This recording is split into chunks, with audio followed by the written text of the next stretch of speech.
Magandang hapon sa inyong lahat, sa ating lahat, magandang hapon.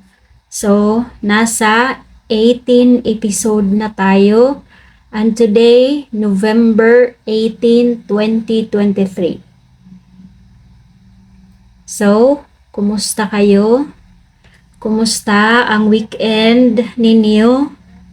I'm sure lahat kayo nag-i-enjoy ngayon, masaya, nakasama ang inyong bawat pamilya. Dahil Saturday, of course, lahat ay sama-sama na lalong-lalo na ngayon. It's lunch time. So, nakapag-lunch na ba kayo? So, ako hindi pa nag-lunch dahil kakatapos ko lang ng appointment with my client. So, later ay meron na naman tayong appointment. Kaya, mabuti na naisingit ko itong podcast na to. So, hindi tayo pwede mag-absent. Dahil, para naman to sa ating sarili, di ba? So, while I'm doing it for myself, syempre, nasi-share ko sa inyo. So, kumusta na kayo? Magandang araw. Magandang araw. I-share nyo na ang live na to dahil magsisimula tayo in a while. So, meron pa tayong 30 second para mag-share. At sa mga bago nating mga viewers, welcome and share na para sa mga family niyo dyan. Para makinig din sila at sa mga kakilala niyo. Diba? Makikita niyo sa tagline ko na the more you share this podcast, marami kayong natutulungan. Diba?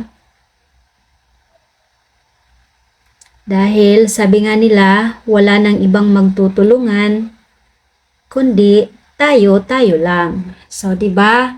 So, ayan, naka-record tayo sa YouTube at available ang podcast na to, ang episode na to next week. So, sana mapanood niyo ulit. Kahit na busy kayo, pwede niyong i-download sa inyong YouTube account at panoorin niyo kahit busy kayo sa work. Kahit gumagalaw yung katawan niyo, pero yung mind ninyo ay nakikinig sa episode na to. So, ayan, magsisimula na tayo. Siyempre, 18 episode na tayo. At syempre ang aking topic na inihanda is about practical ways to improve yourself. So, ano ba yung mga practical way na ini-improve ninyo yung sarili niyo? Paano niyo masabi na yung sarili niyo ay ini-improve ninyo? Minsan, hindi natin napapansin. Iba na pala yung ginagawa natin. Hindi na naaayon sa goals natin, sa gusto nating mangyari, dahil sa distraction. Alam niyo, napaka-powerful ng distraction talaga. Kasi kahit anong focus mo, minsan, dadalhin ka talaga ng distraction. I-invite ka ng mga distraction na yan na kahit hindi mo gustong gawin, hindi mo napapansin na ginagawa mo na pala. So, 'di ba? So, practical ways to improve yourself. Of course, first, be authentic. So, be who you are. You don't need to pressure yourself for something that you don't have. You might forget what you have. So, when you focus on something that you don't have, talagang makakalimutan natin kung ano yung kinakaharap natin. Kung ano yung mahalaga na meron tayo. Dahil nag-iisip tayo doon sa mga bagay na wala tayo na hindi naman natin wino-work out. So, mas mabuti na kung iisipin man lang natin, kung we aim for it, it should be kung ano yung ginagawa natin. So, yun nga, yung focus dapat nandoon. Doon ka mag-focus kung sino ka. Hindi mo pwedeng pakinggan yung mga tao na sinasabi nila, nakikita nila kung ano yung kakulangan mo, kung ano yung ginagawa mo. So, hindi mo kailangan na magpanggap para mahalin ka ng tao. Mas napaka-peaceful ng buhay natin kapag nagiging totoo tayo sa sarili natin. Kasi yung sarili lang natin ang makakasama natin habang buhay, hindi yung mga tao na lagi na lang nakikita kung ano yung wala tayo, ano yung meron tayo, ano yung kakulangan natin, kung ginajudge natin. So we have to focus on ourselves. Kasi kung tinitingnan natin at pinapakinggan yung judgment at critic ng ibang tao, ay minsan nandoon na tayo sa moment na nagpapanggap para lang maraming kaibigan, para lang maraming nasa side mo. For me, yung natutunan ko in my life talaga, pag nagiging totoo tayo sa ating sarili, merong mga tao na mawawala talaga. Dahil minsan naninibago sa atin, naninibago kung i-compare sa meron tayo, compare right now, minsan na judge na tayo na nagbago na. Pero yung totoo, hindi tayo nagbabago as a bad person. But we change to be a good person. So, ayun yung mga tao na minsan umaalis sila sa environment natin dahil hindi na nila gusto kung ano yung ginagawa na natin. Dahil naninibago na sila, hindi na sila sanay kung sino ka. Nagbabago naman. Nagbabago not because naging masama na sila. Of course, the more na tumatanda tayo, the more na nagkakaroon tayo ng experience sa buhay, talagang matututo tayo. Talagang yung mga bad habit before ay talagang mawawala na yon dahil sa dami na nangyari, sa dami na ng mga hindi magandang bagay na nangyari. Of course, life, it must go on. Kailangan natin matuto doon sa mga bagay na nagpapahamak sa atin, na hindi nakakatulong sa atin. 'Di ba? Of course, lesson 'yon. But it doesn't mean na ulit-ulitin na natin gawin 'yon, mga pagkakamali na 'yon. 'Di ba? So always be authentic. It's okay na maraming tao na mawala sa'yo as long as hindi ikaw yung nawawala sa sarili mo. You always with yourself, you always with your thoughts and goals and whatever you want in your life. Basta kasama mo ang sarili mo, it's okay. It's okay. You have to choose yourself. It's okay na wala kang kaibigan. It's okay na maraming mga tao na ayaw yung gusto mo, ayaw nila yung ginagawa mo. It's okay. You have to be yourself. You have to be your own version na gusto mo mangyari sa iyong buhay. Kasi wala nang ibang napakagandang bagay at napakatahimik na bagay kung pinipili natin maging totoo sa ating sarili. Huwag natin pilitin na maging fake lang dahil gusto natin maging kaibigan yung tao na yon. Gusto natin maging nasa side natin yung tao na gusto natin maging friend. No, no, no. Dahil at the end of the day, marirealize mo na ang kailangan lang ng bawat tao ay ang ating sarili. So, always be authentic. It's okay, mawalan tayo ng kaibigan. Mga fake yung nawawala.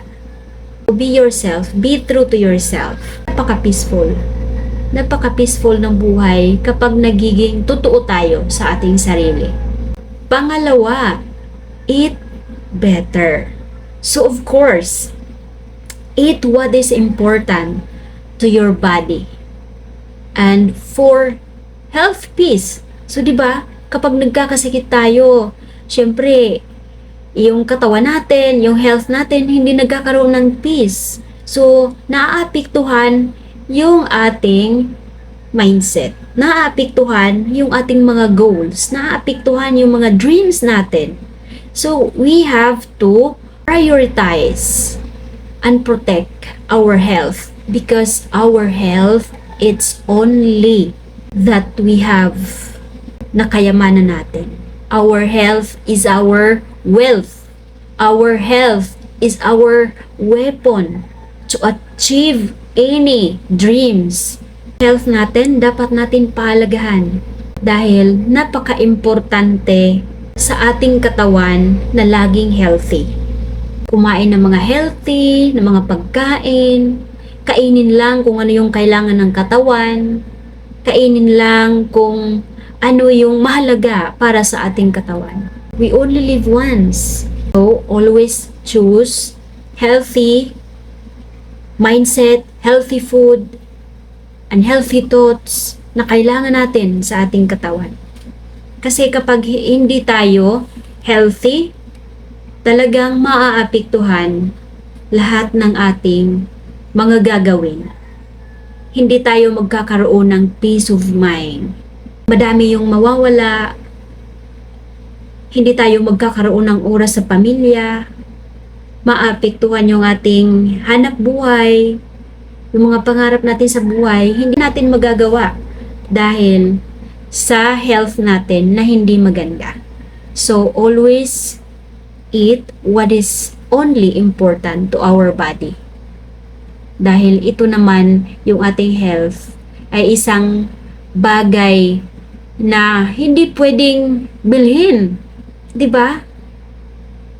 Hindi pwedeng bilhin, but we can buy what is healthy food for our body. So, third, change your habit. Changing habit, it is really hard. But staying in the same situation, staying in comfort zone, it is hard. It is really hard when you don't change yourself. It is really hard to change, but it's hard na to change. So, alin ba doon yung gusto mong piliin? Siyempre, doon na lang tayo sa it's hard to change, but at the end of the day, lahat ng mga hardship na yun ay magbubunga. Lahat ng mga hardship na pinili natin na magbago to change our habit, our mindset, lahat ng yun ay mapapalitan ng result, ng success, ng achievement. Always, life is always about changing for good and better version of your own self. 'Di ba? Nandito tayo sa mundo, hindi lang yung sapat na kumakain, naghuhugas, naglilinis. Of course, we have to improve ourselves. We have to improve our own choices in our life. Take action and responsible to our habit. Yung pagkain natin, habit din yun. Nagiging habit natin na everyday kumakain tayo, 3 times a day kumakain tayo. So, nagiging habit natin yun. Dahil yun naman talaga ang kailangan ng ating katawan na kumain. So, habit, kung ano yung ginagawa mo everyday, kung ano yung lagi mong ginagawa, ito ba ay nakakatulong sa'yo? Mayroon ka bang makukuha dito at the end of the day? Always mind your own habit. Mind your own action. We should have self-awareness para lagi natin makikita kung tama pa ba yung ginagawa natin. So, staying in the same situation, uncomfortable, it is hard, but you don't have choice. You don't have choice. Your choice is to change yourself and help yourself to be productive, to be progressive. Pang-apat, accept failure. So failure, it is really a proof that we have progress. It is foundation and preparation for something that we aim. So, di ba? Kung hindi tayo nagtitake risk at nagkamali, hindi tayo matututo. Hindi tayo matututo sa lahat ng bagay. So, always accept our failure. Try. It's okay kung nagkamali tayo. As long as kung yung ginagawa natin ay makakatulong sa atin in the future.